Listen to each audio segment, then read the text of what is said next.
Welcome to Centinela de Cristo. Blessings, this is Pastor Louis Luciano from Oklahoma.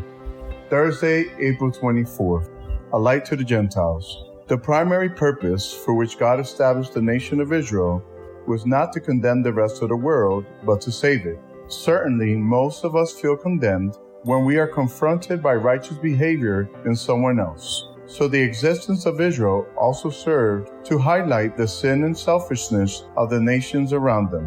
Believers living in harmony with God highlight his righteous character, which naturally leads to conviction.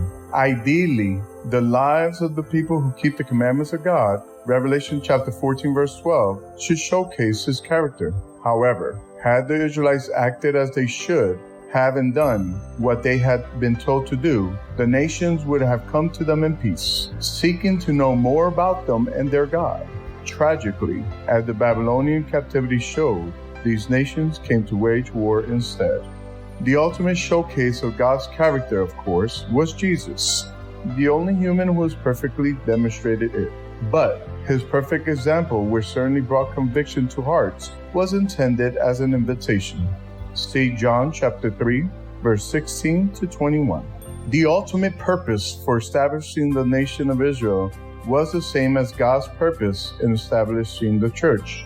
He longs to use his people to draw sinners toward Christ. The call of the three angels' messages delivered to the church goes out not to a select few, but to every nation, tribe, tongue, and people. Revelation 14, verse 6.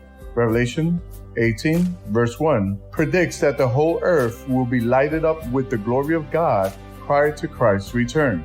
What do the following passages teach us about God's intended role for his people in this world? How can we apply these principles to ourselves? Numbers 14, verses 17 to 21.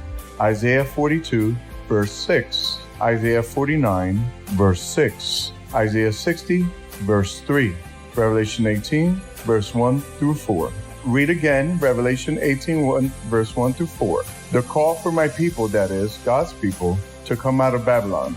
How is that going to happen? In other words, how can we, as a church that is not in Babylon, be used by God to call out God's people who are still in Babylon?